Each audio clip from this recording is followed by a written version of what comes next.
me contrataba por el David, ¿va? Y me está viendo también mi mamá. Y ya no me queda duda que me tenían que matar a mí. No sabe nada, solo me mataban siempre. Y ahorita no sé por mi familia. Lo fue a conocer, lo fue a ahí está en mi San Juan. papá.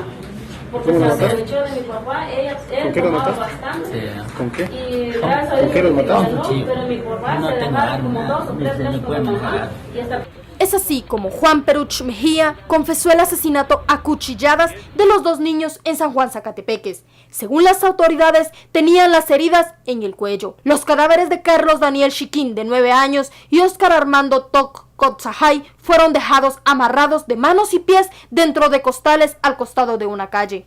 Los capturados por este asesinato son los hermanos Francisco y Augusto Batensoc, Juan Peruch Mejía, el que confesó, y María del Rosario Patzán Avig, esta última, según las autoridades, la mente maestra que elaboró el plan para el secuestro y el millonario cobro, pese a saber que la familia era de escasos recursos. Según las autoridades, Patzán Avig fue quien hizo el plan para el secuestro. Ella llegaba a la humilde casa de los Top Kotzajay, papás de Oscar Armando Top, de 11 años. Tanta era su cercanía con la familia que hasta tomaba café con la madre de Oscar, según las investigaciones de la PNC. Por una Guatemala en paz, Andrea Domínguez y Felipe Rucal.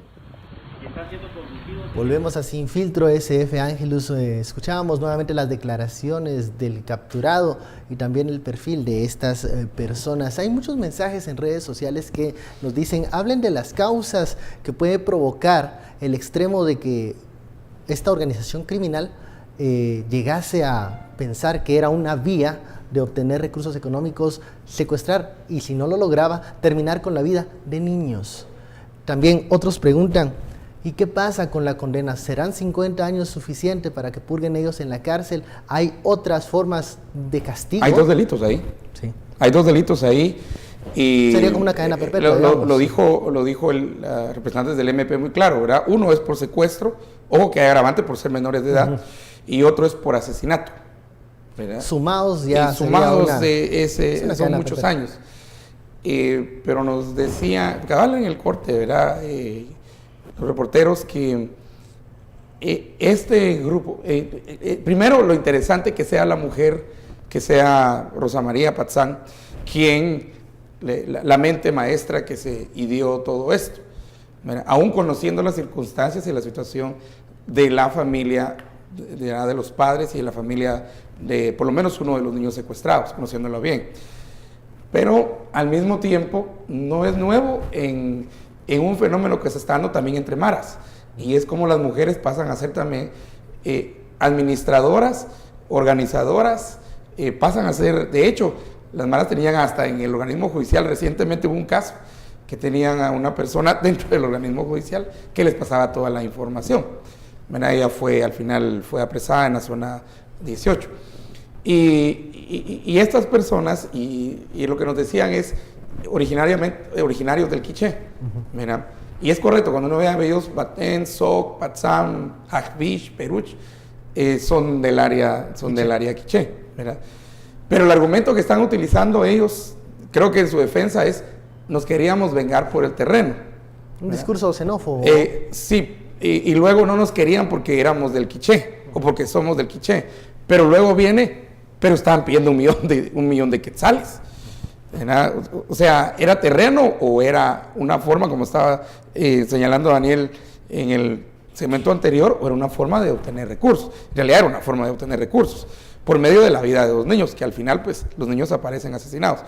Hay que hacer notar que según la normativa, mientras no sean vencidos en juicio y hallados culpables, siguen siendo presuntos secuestradores. Pese a esta confesión frente a cámaras. Independientemente de la confesión, que no fue ante juez, ¿verdad? Siguen siendo presuntos secuestradores y presuntos asesinos. Pues yo sé que muchos, incluido yo, no nos gusta esto de la presunción, pero el sistema legal así es y lo vamos a respetar.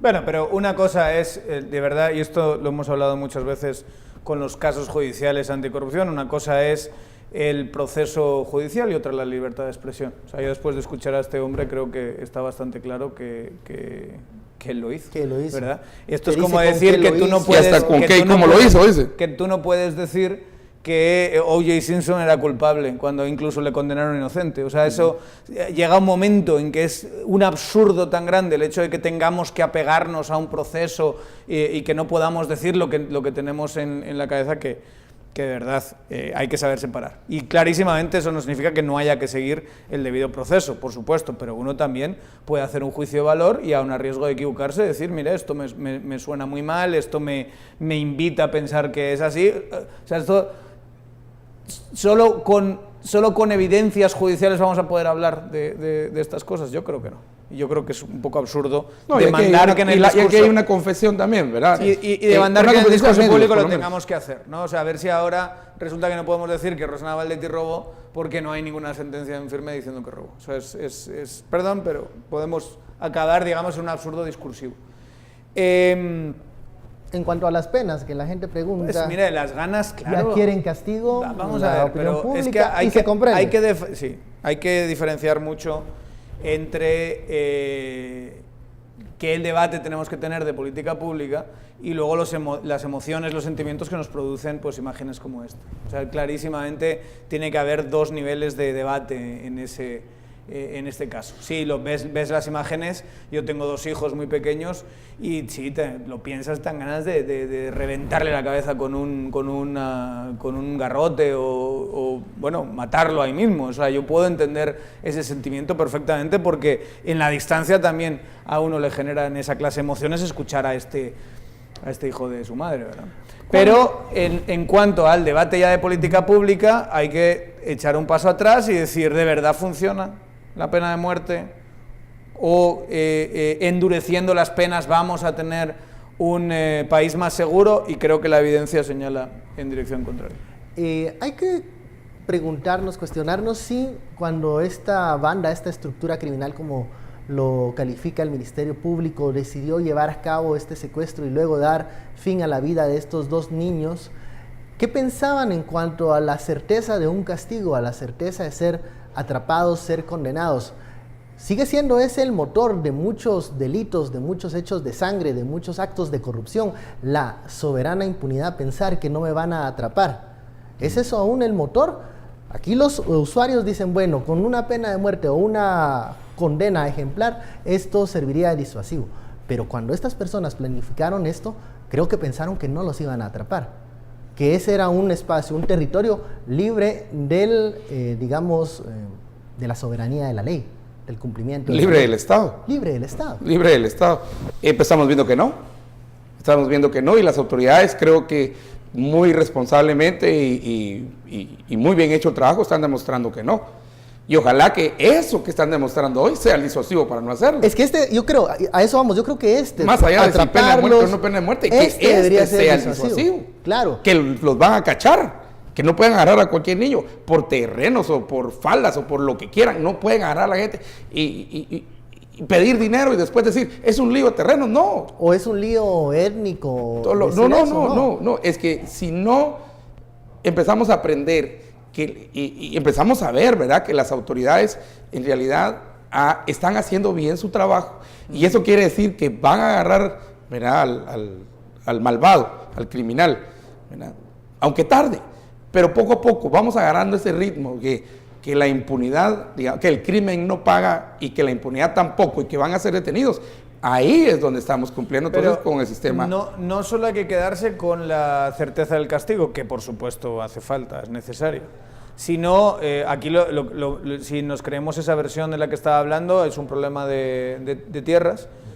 Claro, el Estado también se puede fortalecer. Correcto. Siendo, digamos, quien garantiza esa propiedad, quien lidia entre esos problemas, quien genera mecanismos de arbitraje para que no se escalen. Pero mientras no te metas a eso, estás cultivando posibles tragedias como estas. Ahí tienes una variable, pero bueno, tienes otras, porque claramente por las declaraciones y lo que nos contaba la compañera periodista que hizo la nota, hay un resquemor racial, ¿no? También yo creo que hay políticas públicas y hay mecanismos sociales que pueden hacer que se mejore muchísimo esa parte también. Entonces, obviamente también tiene que haber una certeza del castigo, pero si hablamos de lo que llaman en la escuela de Dinamarca la paz positiva, ¿no? La paz o sea, la ausencia de violencia que no se genera solo por presencia de las fuerzas y cuerpos de seguridad del Estado, sino por otras variables económicas,